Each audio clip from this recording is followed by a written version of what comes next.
The fluorescent lights of the 37th floor hummed their sterile song as Richard Halston's leather shoes clicked against marble that cost more than most people's homes.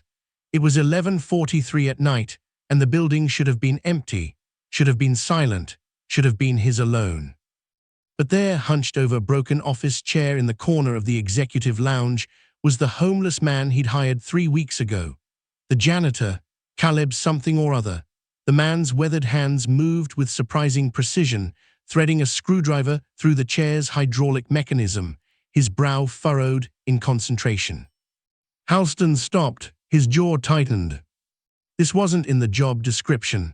This wasn't mopping floors or emptying trash cans or any of the menial tasks that justified the man's meager paycheck.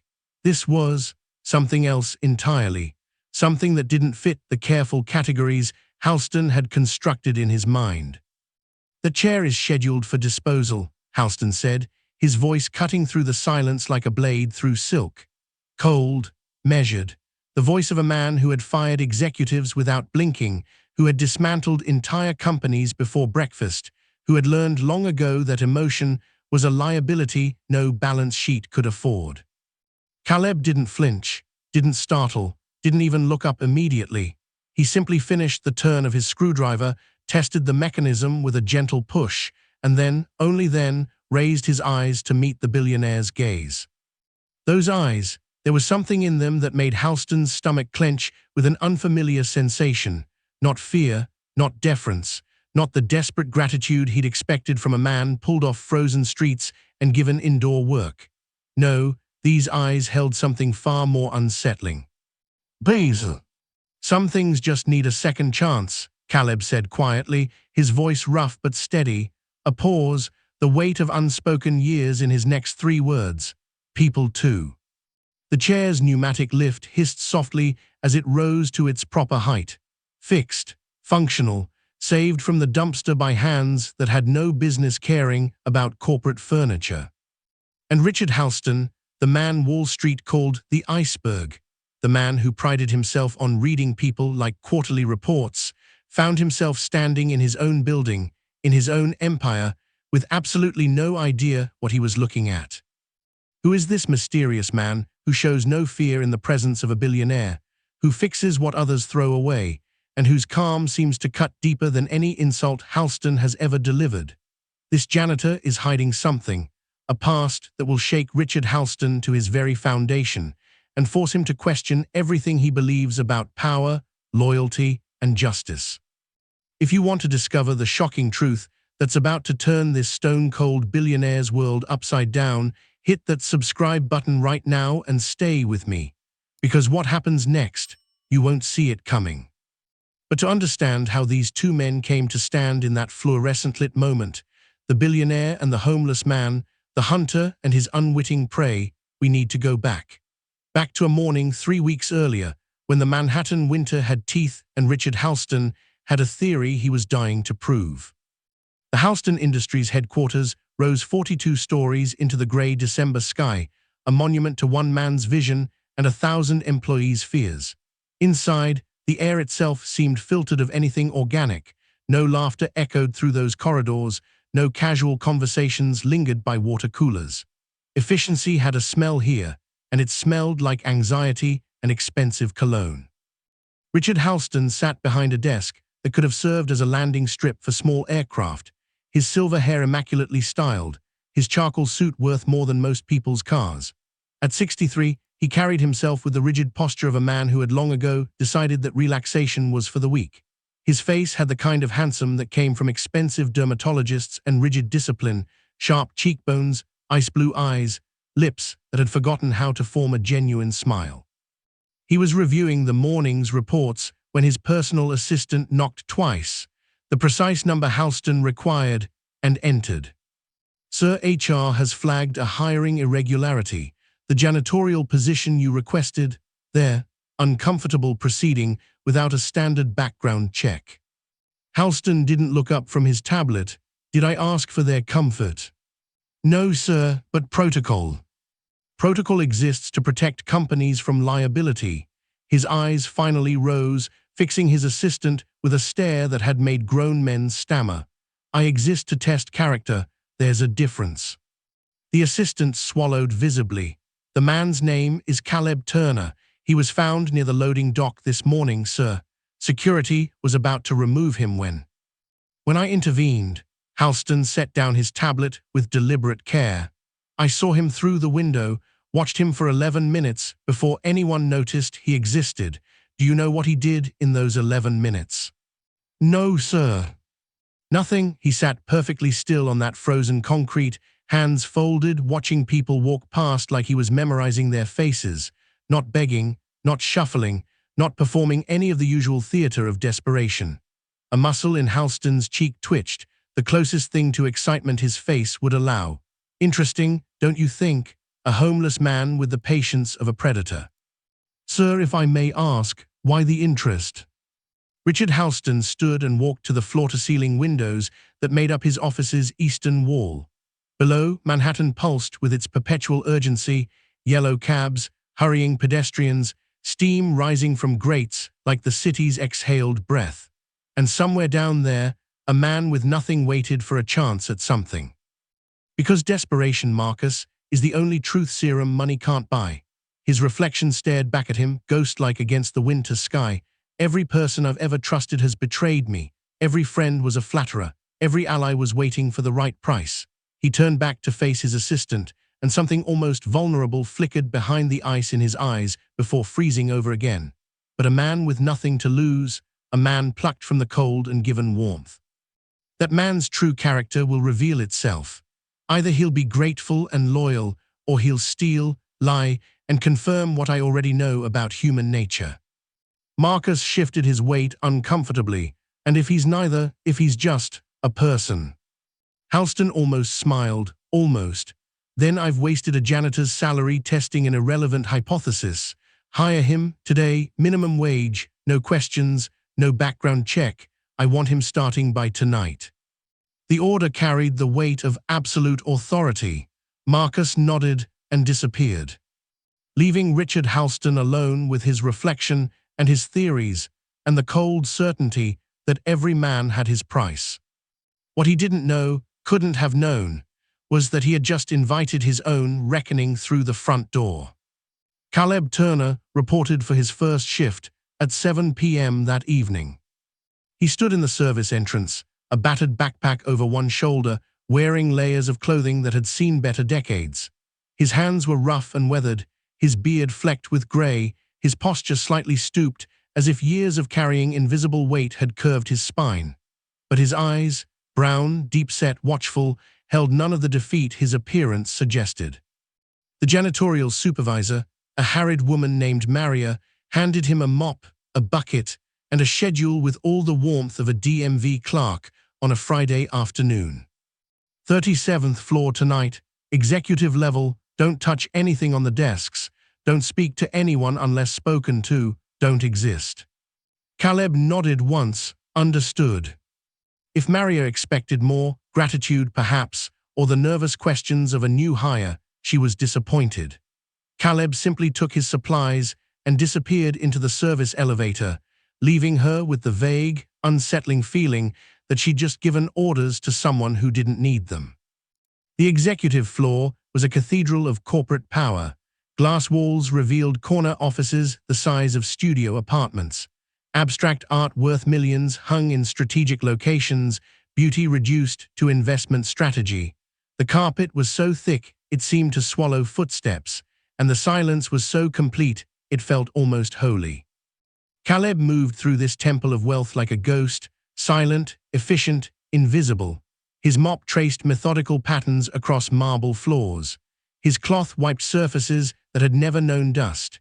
His presence registered on security cameras, but not on the consciousness of the few late-working executives who passed him without acknowledgement. He was, as Maria had instructed, non-existent. But Richard Halston was watching. From his office, through the slight gap in his blinds, the billionaire observed his experiment with the clinical interest of a scientist studying a specimen. He noted how Caleb worked, methodically, thoroughly, without shortcuts. He noted the man's posture, humble but not broken. He noted the absence of the furtive glances he'd expected, the wandering eyes of a man casing potential theft. And he noted, with growing irritation, that he couldn't read this man at all. The following morning, Halston made a point of passing Caleb in the hallway. He walked close enough that the homeless man would have to acknowledge him, close enough that the power differential would be unmistakable. "You," Halston's voice cracked like a whip, "the new janitor." Caleb stopped, turned, met the billionaire's eyes without flinching. "Yes, sir." "The restroom on the east side. There's a water spot on the mirror, third from the left." Any other employee would have apologized, stammered, promised immediate correction. Caleb simply nodded. "I'll take care of it." No excuse, no defensiveness, no performance of shame. Halston felt something flicker in his chest, annoyance, certainly, but threaded with something else, something that felt dangerously close to respect. He crushed it immediately. "See that you do." He walked away without another word, leaving Caleb standing in that ocean of luxury, mop in hand, as serene as if he owned the building himself. In the executive lunchroom later that day, the mockery flowed as freely as the imported coffee.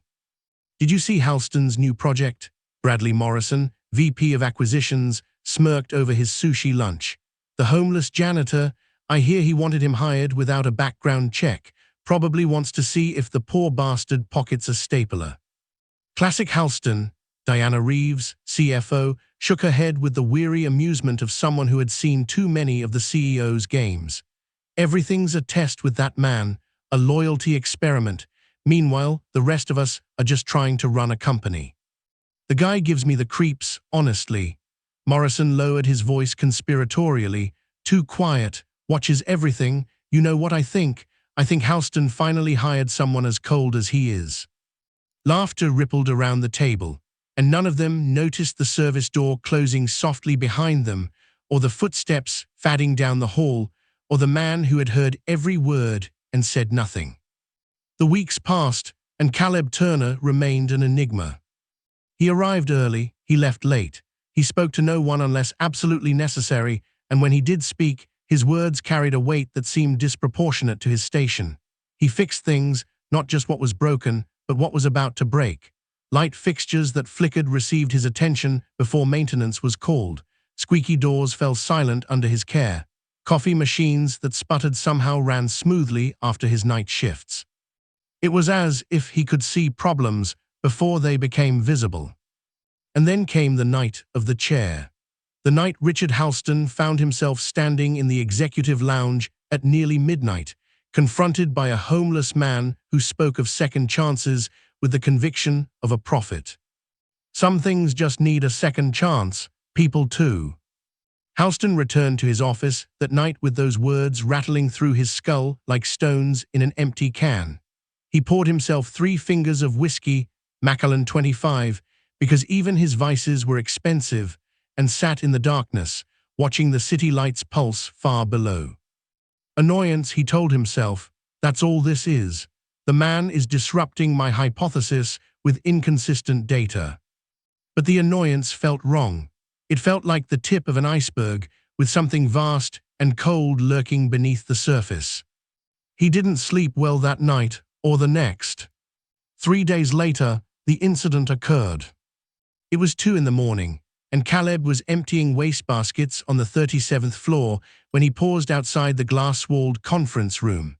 Inside, a stack of documents had been left on the table, quarterly projections, from the look of them, with red annotation marks suggesting ongoing review. He shouldn't have looked. It wasn't his business.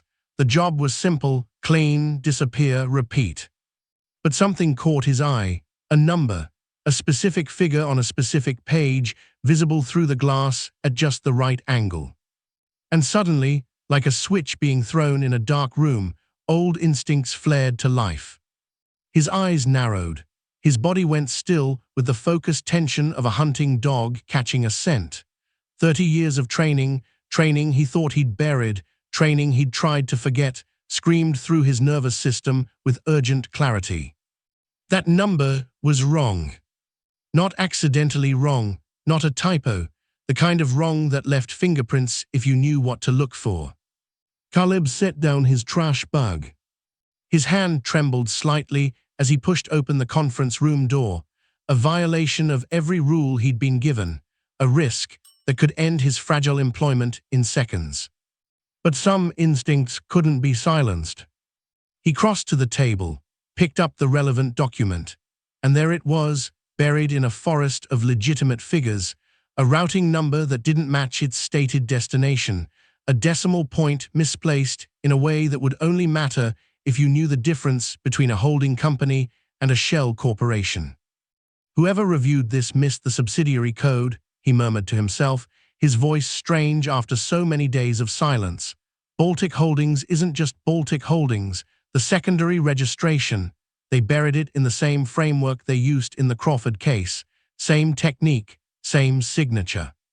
He set the document down carefully, adjusted it so it looked undisturbed, and then he pulled a pen from his pocket, a cheap ballpoint he'd found in a trash can weeks ago, and circled 3 numbers in faint, almost invisible marks.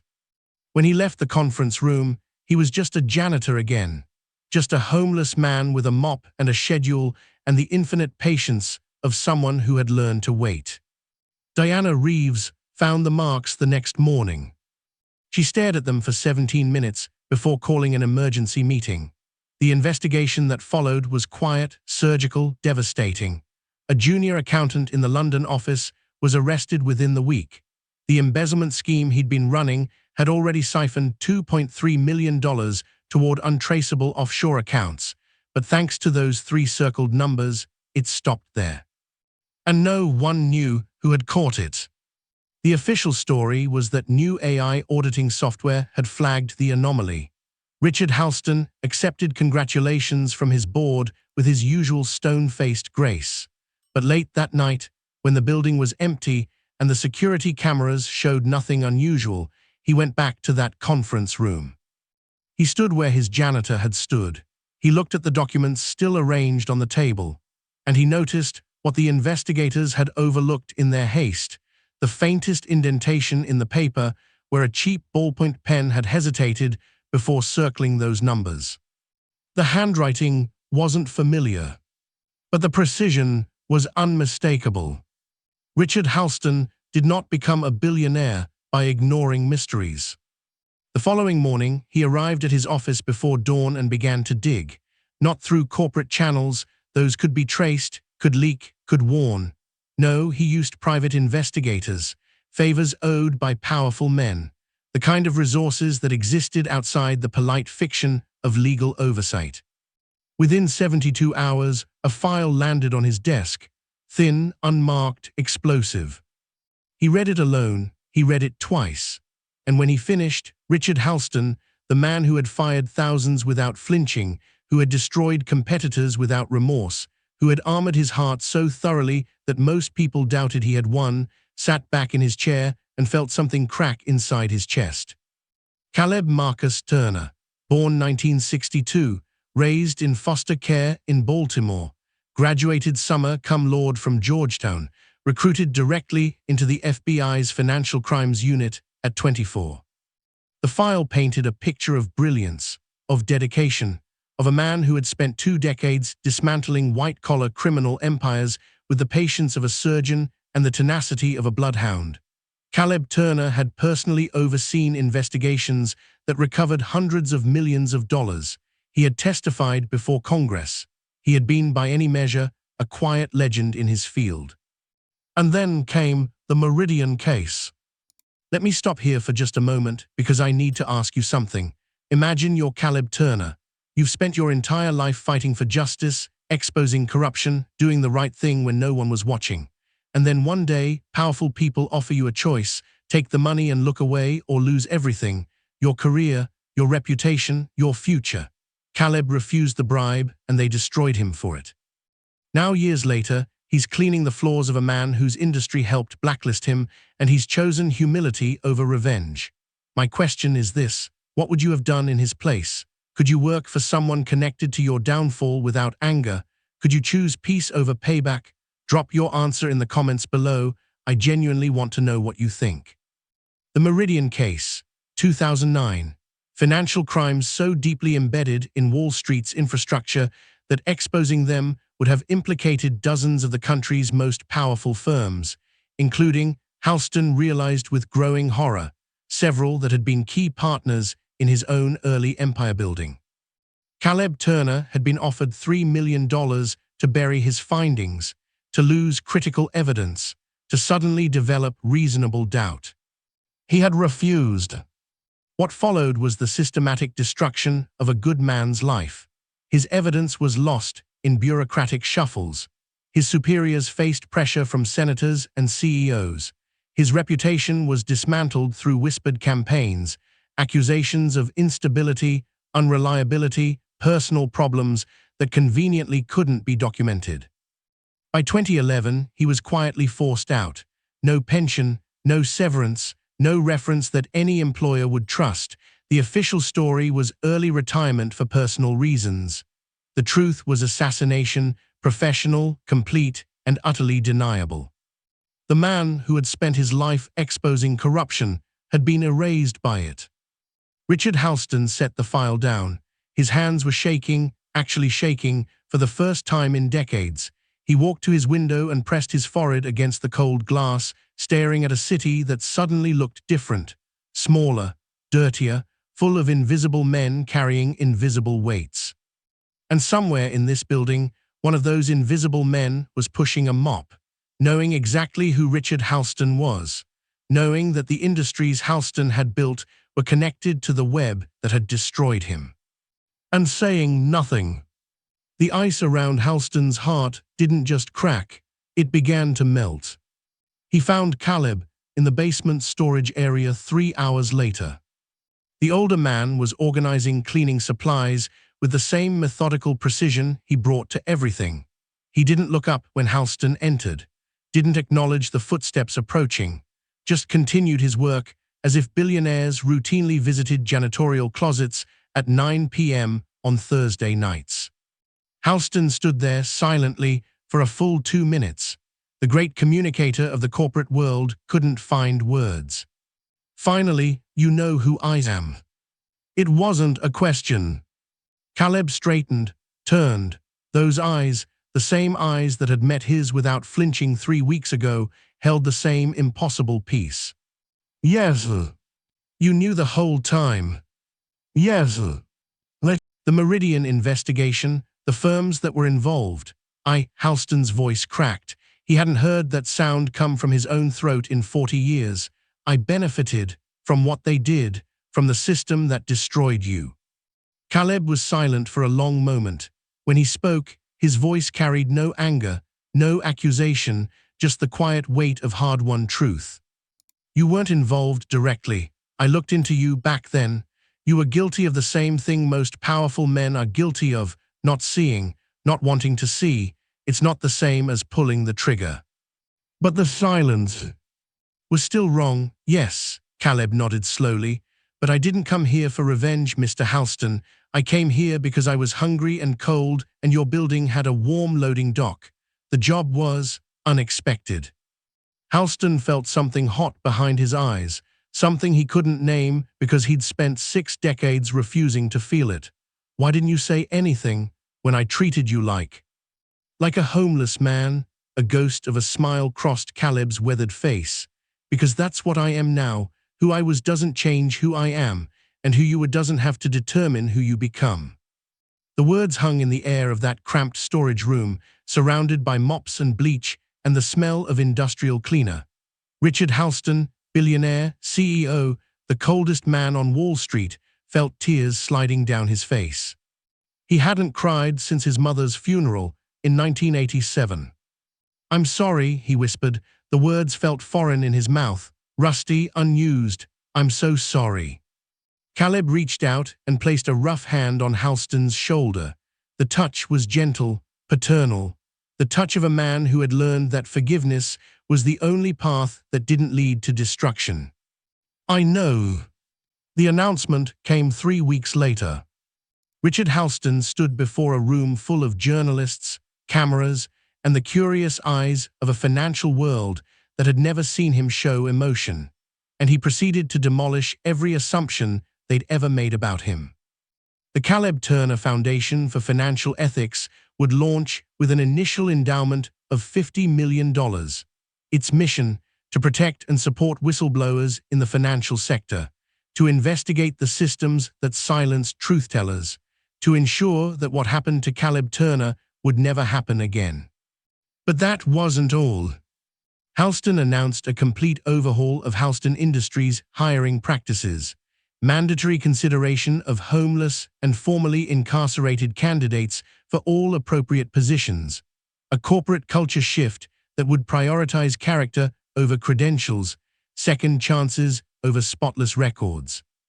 And standing beside him at that podium, dressed in a new suit that still looked uncomfortable on his worn frame, was Caleb Turner, officially reinstated as a consultant to the foundation bearing his name, officially recognized for his 3 decades of service to justice. The press conference lasted 90 minutes. Richard Halston answered every question with uncharacteristic honesty. He admitted his industry's failures. He acknowledged his own blindness. He spoke about the invisible men and women on every city street who carried stories no one bothered to hear. When it was over, as the cameras were packing up and the journalists were filing their breathless reports, Caleb approached Halston with a quiet question.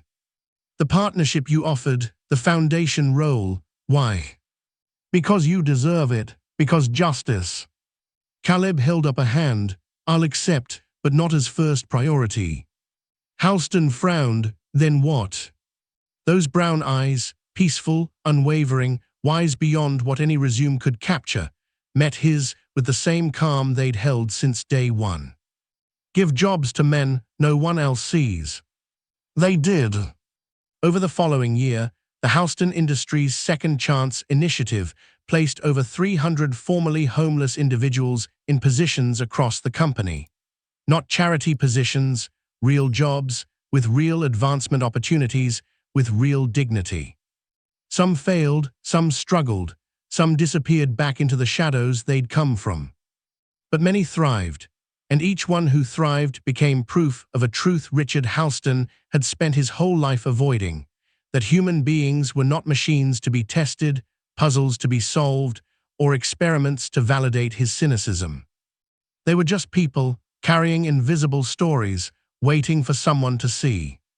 Caleb Turner never moved into a mansion, never accumulated the trappings of wealth that his new position could have afforded.